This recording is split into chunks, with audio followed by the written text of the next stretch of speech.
बिस्मिल्लाहिर्रहमानिर्रहीम। अस्सलाम वालेकुम। नाज़रीन कराम, ईद का दिन खुशी और मसरत का होता है, लेकिन जैसे जैसे ईद के दिन नज़दीक आते हैं, मुर्दे क्यों रोते हैं और ये दुआ करते हैं कि काश कभी ईद ना आए।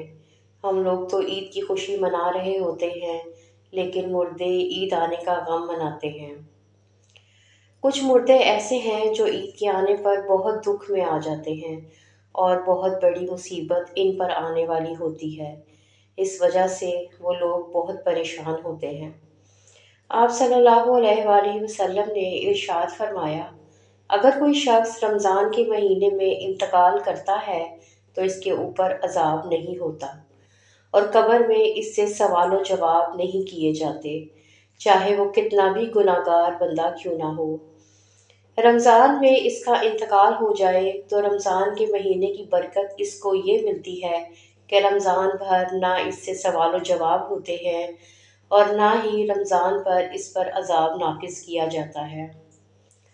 जैसा कि हदीस पाक का मफहूम है कि कब्र के अंदर मुर्दे के लिए जहन्नुम की खिड़की खोल दी जाती है और मुर्दा कब्र के अंदर जहन्नुम की तपिश को महसूस करता है। जो गुनाहगार मुर्दे होते हैं वो इस तरह से जहन्नुम के अजाब और गर्मी को कब्र के अंदर महसूस करते हैं।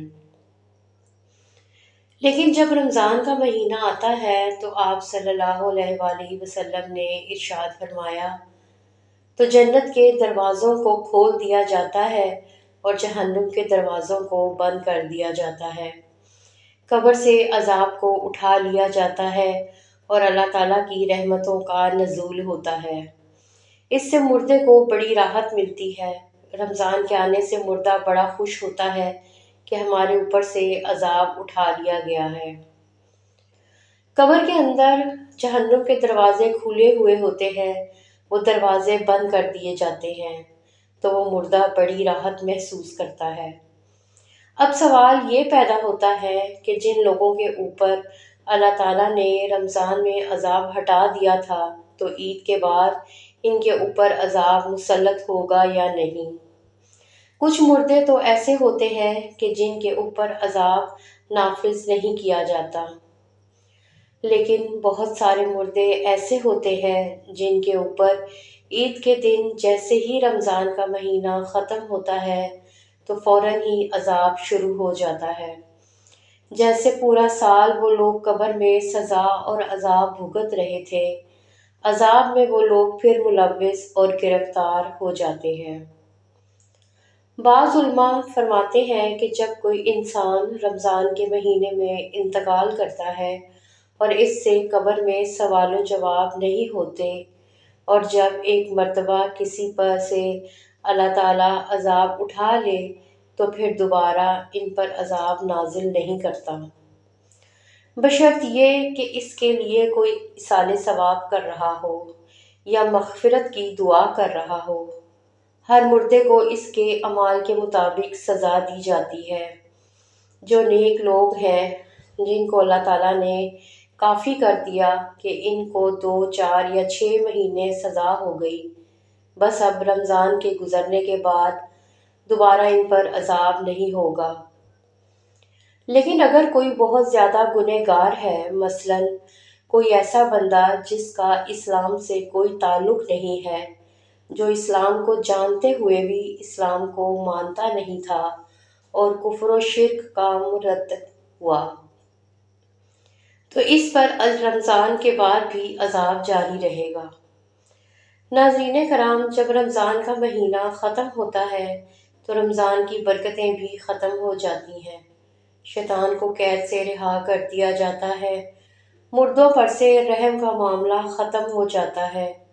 जहन्नुम के दरवाजे जो बंद थे वो रमज़ान के जाने से खोल दिए जाते हैं।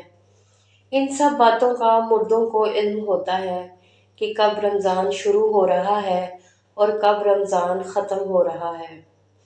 तो रमज़ान के जाने से आलिम कबूल सोचते हैं कि अब रमज़ान का महीना जा रहा है, तो फिर ईद जैसे ही आएगी इसके बाद हम पर अजाब को फिर से मुसल्लत कर दिया जाएगा, जिसकी वजह से वो मुर्दे गमगीन हो जाते हैं और रोते हैं। رمضان بھر تو مرحومین کی عید ہوتی ہے کہ ان پر عذاب نہیں ہوتا۔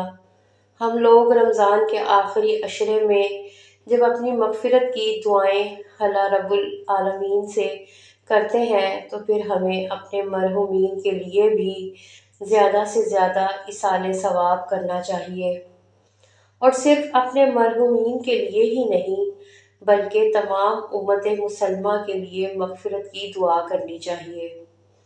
اللہ ہم سب کو نیک عمل کی توفیق اور ہمت عطا فرمائے، آمین ثم آمین۔ تو اگر آپ کو میری آج کی ویڈیو پسند آئی ہو تو میرے چینل کو سبسکرائب ضرور کریں اور لائک بھی کریں اور آگے سے آگے شیئر بھی کریں۔ ملتے ہیں ایک اگلی ویڈیو میں، تب تک کے لیے اجازت دیں، اللہ حافظ۔